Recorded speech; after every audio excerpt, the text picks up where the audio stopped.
The Cowgirls losing today was nowhere even near my bingo card of possibilities. However, Cowboy Wrestling is the leader in the clubhouse for a Big 12 title. Iowa State, though, they're saying hold my beer and watch us make this thing interesting.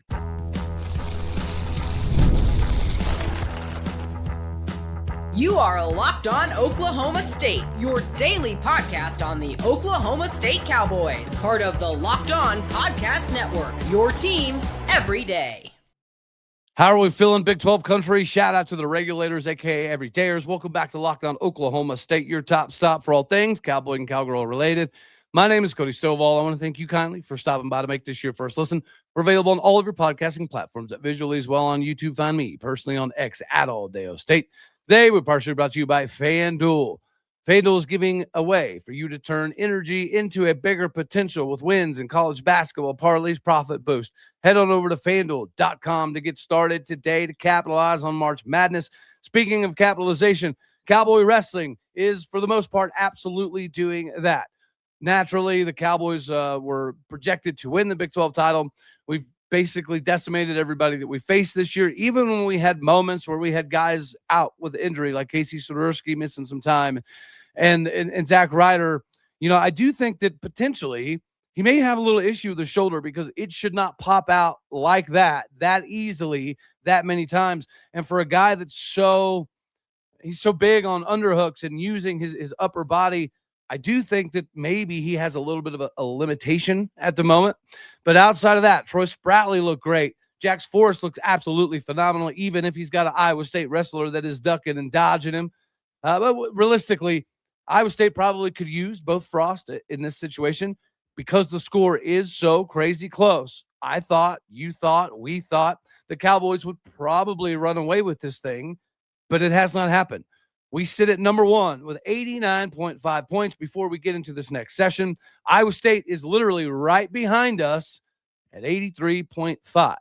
So if we have a few slip-ups and they have a few big-time, fall, pin, tech fall kind of moments, it could be slightly problematic for the Cowboys. However, there's a massive response, which we're going to talk about a little bit more in segment 3. I still expect the Cowboys to get this thing done. But at the end of the day, there is likely to be some surprises here and there. We saw some surprises today, especially in the heavyweight division. Christian Carroll going down was extremely surprising. There's still a lot of dudes that are gunning for Oklahoma State, but Troy Spratly looks like a guy that should be able to win this daggone thing. Jax Forrest certainly looks like a guy that can win this, regardless of the weight. I think Casey Swiderski has looked pretty decent. Is he getting a lot of bonus points? No. But the big anticipatory moment is going to be him versus Iowa State. Yes, he does have a 2-0 record against his former club, if I recall correctly.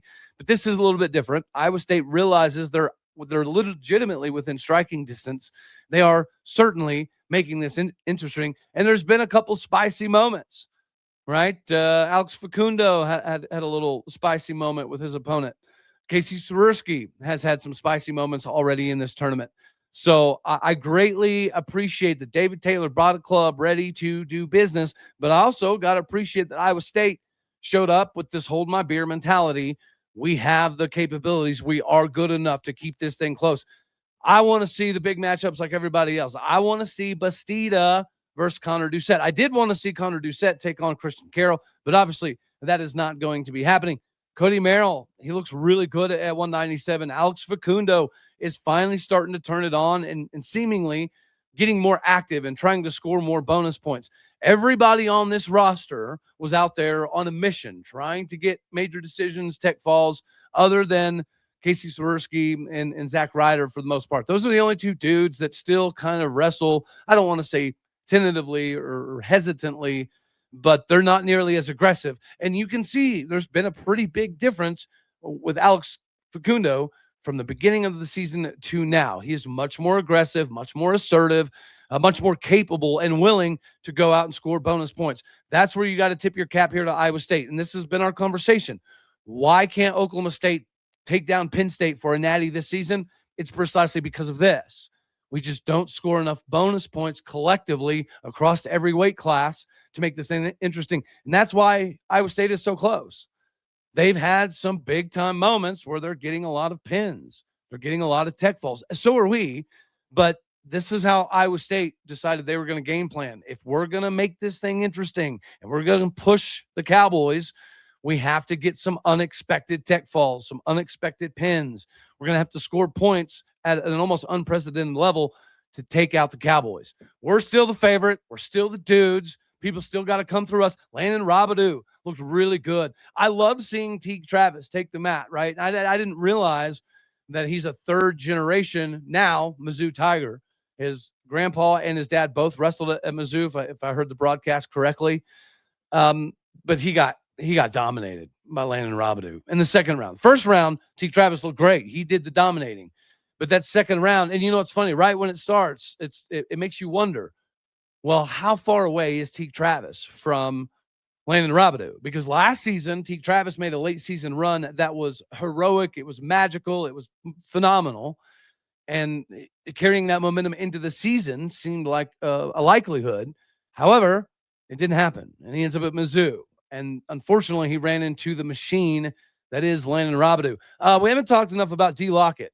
His first match out there, it looked pretty good. But he's still waiting, in my opinion, a little bit too long to get active. It's like he's still, at times, okay with completely abandoning scoring points in the first two periods and then banking everything on him having massive moments in the third. It does work for him quite often, but it does appear to me as though he's playing with fire in that scenario. So if he gets up against somebody and it's close, so you heard the announcers talking about it, if you're an undervalued or underrated wrestler, your only objective is to keep it close until the third. If it's a 2-1, 3-2 kind of score in the third, it doesn't matter how good the opponent is, you're going to have a chance because your opponent gave you that opportunity. Your opponent did not score enough points early enough to put you away. So that's why you do see some upsets. You see some guys that have no business beating the Troy Spratlys of the world like Strickenberger did last year, which was crazy to see Strickenberger get absolutely worked in this tournament. But last season, that was out of nowhere, right? And not only did he get the win over Troy Spratley, but he, caused some controversy, and he did the standing over him, thingy Mojave, and whatever. This is still fun. This is still exciting. At least we have a race. Right? Oh, yeah, we want to win it. Losing to Iowa State, that would not be a good look, and it would not definitely, induce a ton of confidence going into the national title duel. But it is, not duel, but national championships. You know what I'm talking about. I think it's exciting. It's kind of a good thing that we have a race, as long as Iowa State doesn't win, of course. Speaking of winning, make sure that you get squared away today with FanDuel to do some winning, because March Madness, the nonstop big games, tight spreads, momentum swings every single game, early tip-offs, late West Coast games. All of this action is for you to get excited with March Madness. And who better to do it with than with FanDuel? FanDuel is currently giving you a way to turn that energy, that passion, into a bigger potential win with a college basketball parlay profit boost.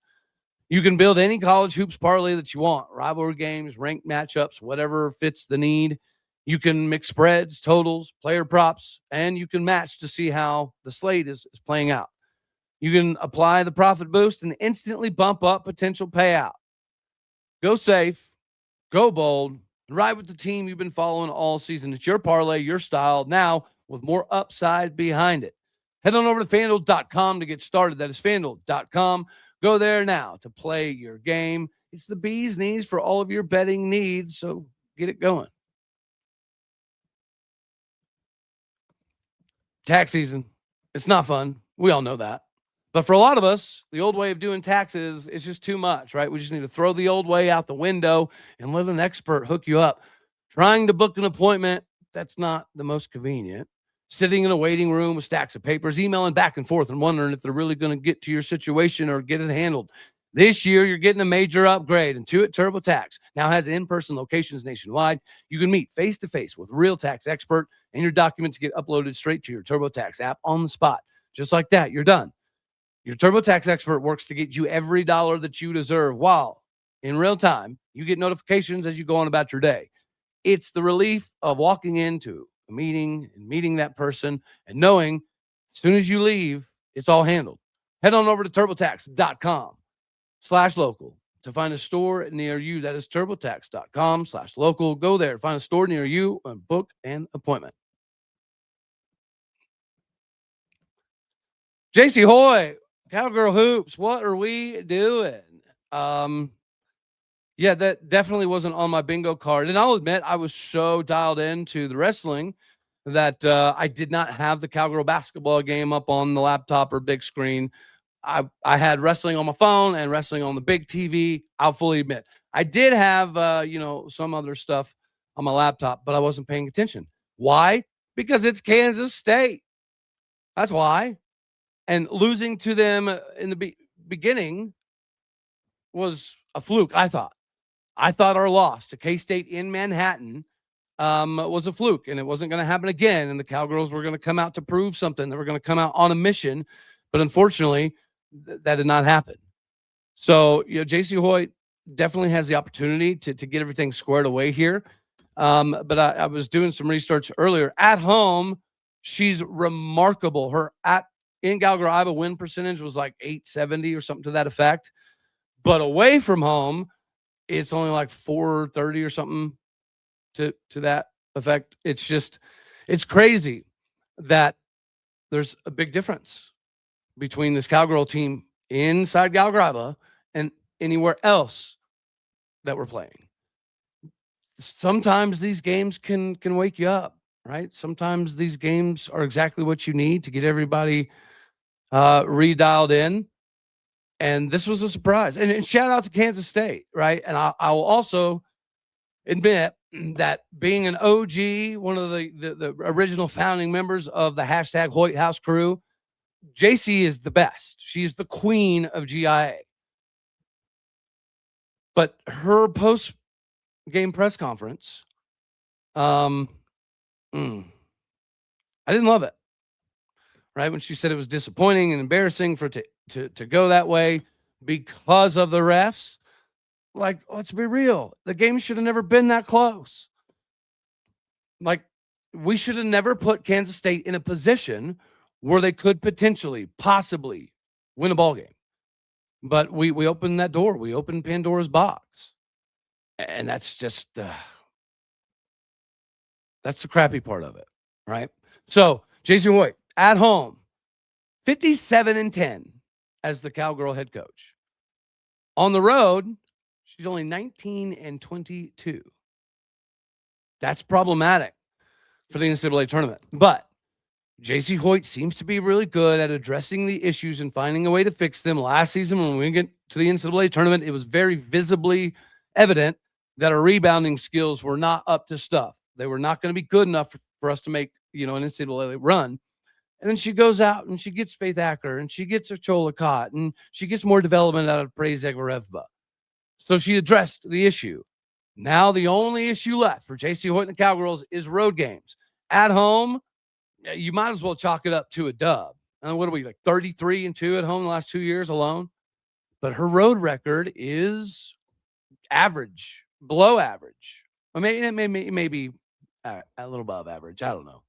You let me know down in the comment section where you would classify JC Hoyt's capabilities on the road. But again, that is the concern because NCAA tournament, the likelihood of us playing at home is extremely slim, especially now. I would assume there's a lot of projections that had us like 7, 8-ish seed. After this loss, I would be extremely surprised if we don't drop at least to a 9 seed, possibly even a 10 seed. And it's concerning. Obviously, the matchup is going to be largely indicative of the outcome, but we're probably not going to be playing at Galgraba. So if we're going to have success under JC Hoyt in the NCAA tournament, she's got to figure this road thing out. And I don't necessarily understand it. So please, again, somebody down in the comment section, fire away, give me your estimation, justification, or what a fix would entail. I don't understand. I get the concept of home crowd, helps you build momentum, helps you lock in. It's good for an extra 6, 8-ish points every single game. I get that. But I don't understand why we are so drastically different on the road. I tell you what, if our buddy Greg Swain was still rocking and rolling, he'd have been my first call. And I'd have said, dude, help me explain this. Help me figure it out. My background is primarily football and track, right? And obviously I've done a lot of coaching in baseball. But basketball, I played it. I played it a lot because my dad coached it for like 7 years. But I didn't like playing it. I'll be honest with you. It was the only sport that I didn't enjoy until I got later, right? When I went to college, shout out Friends University, I played intramural basketball and dropped 41 points in a tournament, and we lost. I dropped 41 points and we lost, okay? But yeah, so I don't understand what the fix would be. I don't even understand what the problem would be. I don't get how a team is just this massively different whenever they do go on the road, because the quality of the team is still there. The best players are still there. So why is this team just night and day different on the road? I don't get it. In this game, I feel bad for Haley I can't speak English. I feel bad for Staley Hurd because the way the game ended, yes. And she dropped 18 points. Haley Timmer dropped 13 points. Amari Whiting, 12 points. Jaden Wooten looked solid with 16 points. If you would have told me that Haley Timmer, Staley Hurd, Amari Whiting, Jaden Wooten, all are dropping 15, 16, 13, 12, 18 points. If you'd have told me that was going to happen before the game, I'd have said, yeah, that's a dub. So yeah. I understand sometimes why football teams play different on the road, but the environment is way different. Let's call a spade a spade. There's hardly not any women's NCAA basketball schools across the country that put 4, 5, 6, 7,000 people in the stands to make it difficult. So I'm struggling to find a reason why it's a Jekyll and Hyde. On the road, we are the bee's knees of college women's basketball. On the road, we can get beat by anybody, unfortunately. And I know JC will fix it. I know she will. I mean, she's literally fixed every problem the next season. But I don't want to get bounced out of the tournament early because we're going to be on the road for the NCAA tournament. Or am I overthinking this thing? Let me know. I need another Greg Swaim up in here.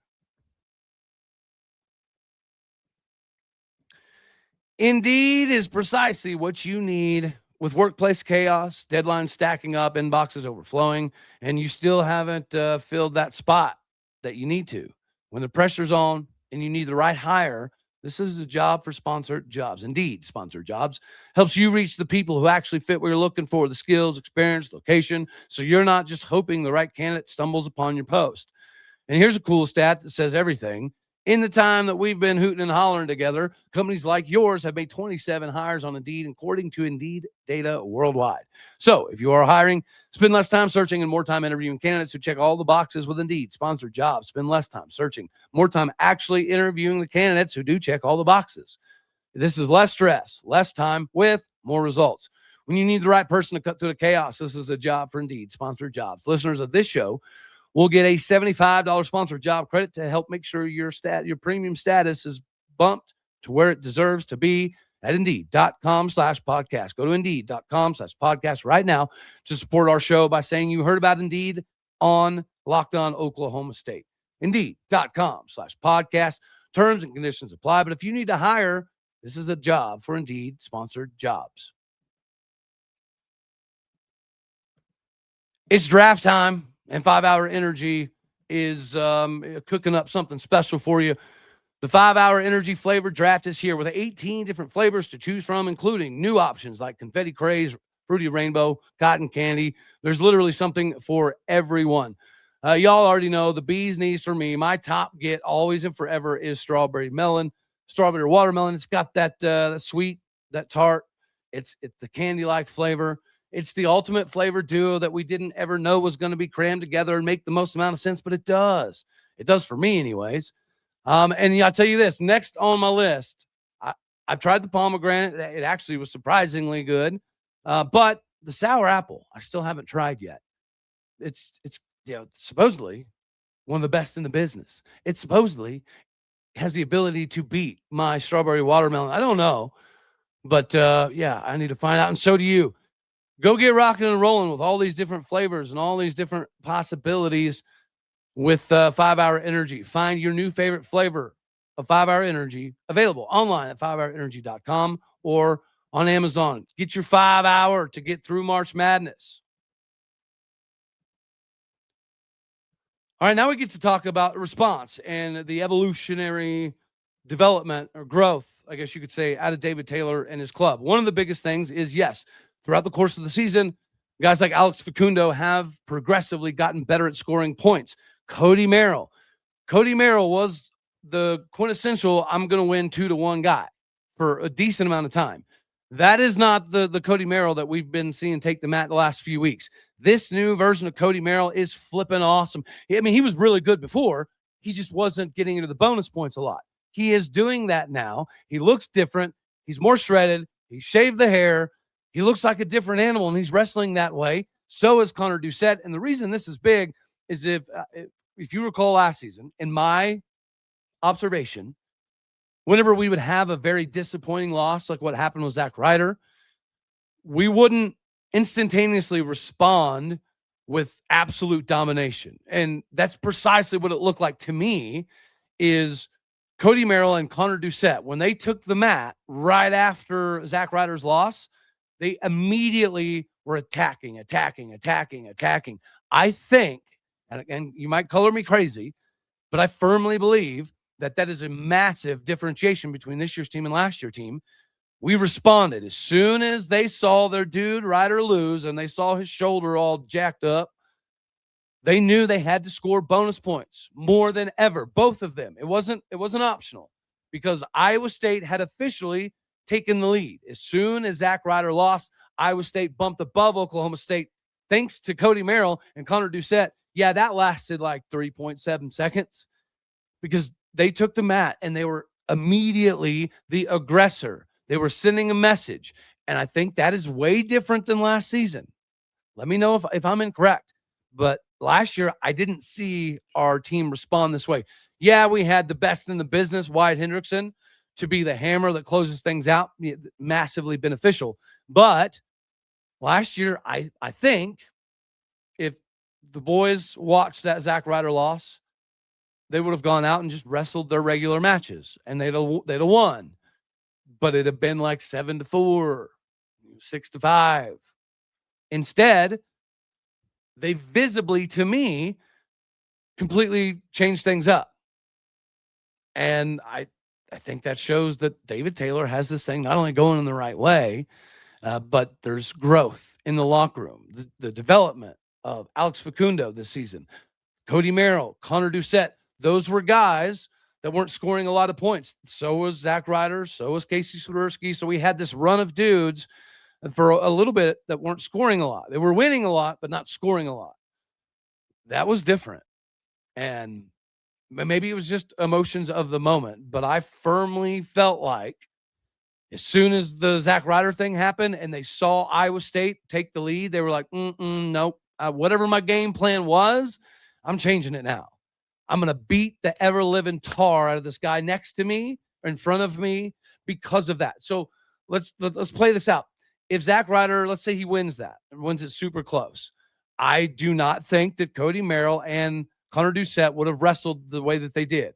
They may have. I mean, I know they're out there to score, but it firmly felt like they kicked it up a notch. The millisecond they saw Iowa State's name tick above ours, and they saw that their dude, Ryder, probably has an injury. Like, I'm not a doctor. I'm not an expert. I mean, yeah, I've had so many surgeries. I may know a thing or two here and there, but I do know this. Your shoulders should not pop out of place like that easy multiple times. So hopefully Zack Ryder's good to go, but that's a major concern because yeah, he utilizes his upper body so much to score points, and he is very visibly limited in his capability to do that at this very moment. So it makes you wonder, like, has Zack Ryder had a shoulder issue?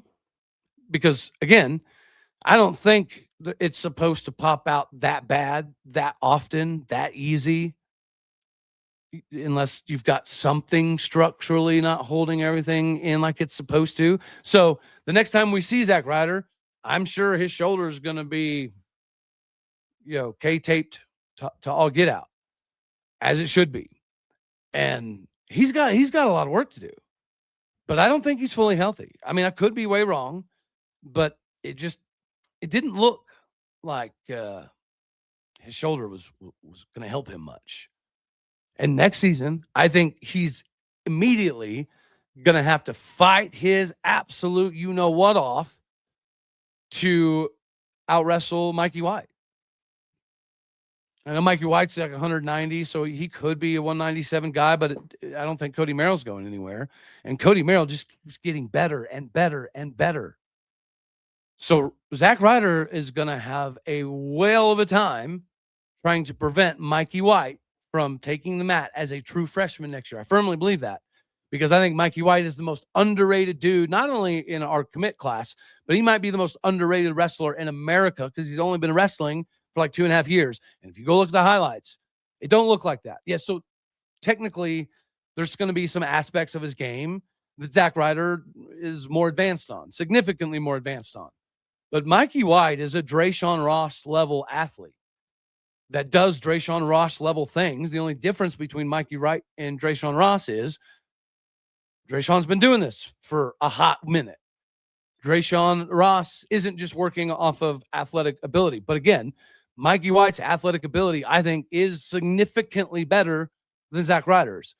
Unless Zack Ryder has had a little shoulder injury that's been bothersome all season, and it's preventing him from being extremely explosive offensively. Nonetheless, I was insanely excited to see that response.